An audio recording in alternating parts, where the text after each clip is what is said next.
My name is Robert Dieter. I'm a helicopter pilot, and till recently I was a member of the Missouri National Guard. I didn't grow up in church. I grew up probably as far away from church as you can. For me, it wasn't that I was sure that there was no such thing as God. I just didn't know. So I never really had attended church until I met my wife, Connie, who was attended church here, High Street, all her life. She would drag me to church.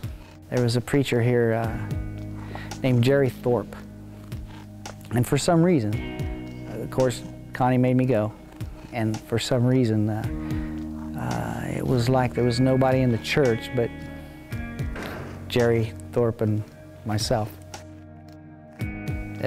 It was odd. It left an impression. I think it made me start to question things. Don't get me wrong, I quickly dismissed it.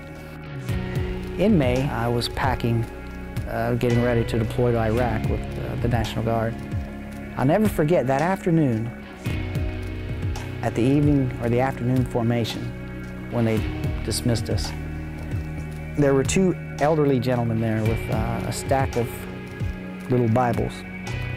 And after it was over, we were released. I had my gear piled up along the wall, and I ran over and got 2 armloads of gear and was making my way to the truck.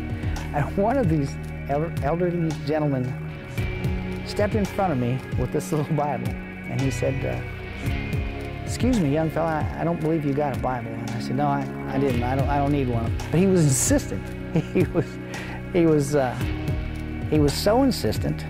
I don't believe he was going to let me get around him without taking this Bible. And I didn't want to insult him, and finally I gave in, and I said, "Fine, I'll take the Bible." So I picked it up, and I arbitrarily opened it, and I began reading. And for some reason it was interesting, and I kind of felt a sense of peace, of comfort, strength. And it was a feeling hard to describe. It came time to move some furniture, some of our children's bedroom furniture, to my mother and father-in-law, Richard and Carolyn Reed's house. And Richard soon arrived, and we loaded the furniture, and I told him, I kind of confided in him about things that had been happening with listening to Jerry Thorpe, and now this. The man insisting I take the Bible, and I said, "What do you make of this?" And he said, "Well, Bob, does God have to hit you on the head with it?" When we got to his house, he immediately went and dug out a card with the steps, step-by-step instructions, how to be saved. And he told me to take it with me. And I did. I packed it in my duffel bag and took it with me. We loaded up, and soon we were in Fort Hood, Texas.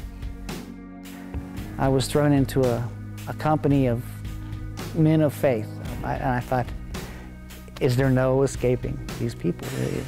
I'll never get away from this. But I was still in the evenings reading that little Bible. One time I was going to pray. I thought I would try to pray. And it dawned on me I'd never prayed. I didn't know how to pray. And I thought, I wonder if in here anywhere there's instructions. I just opened it arbitrarily, and it opened right to the part where Jesus is telling his disciples how to pray, the Lord's Prayer. Things like that just continued to happen. I knew it was, I couldn't just keep chalking it up to coincidence. I knew what I needed to do.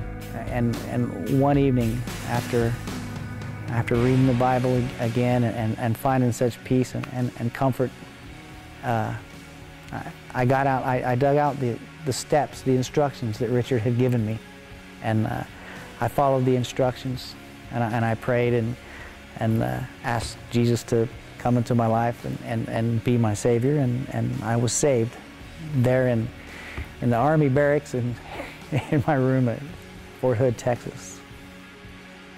Our lives have been different now. Our marriage is richer fuller, more meaningful. We're a Christian couple now. The power of evangelism showed me to love God, serve people, and reach the world. I'm Bob Dieter, and I am High Street.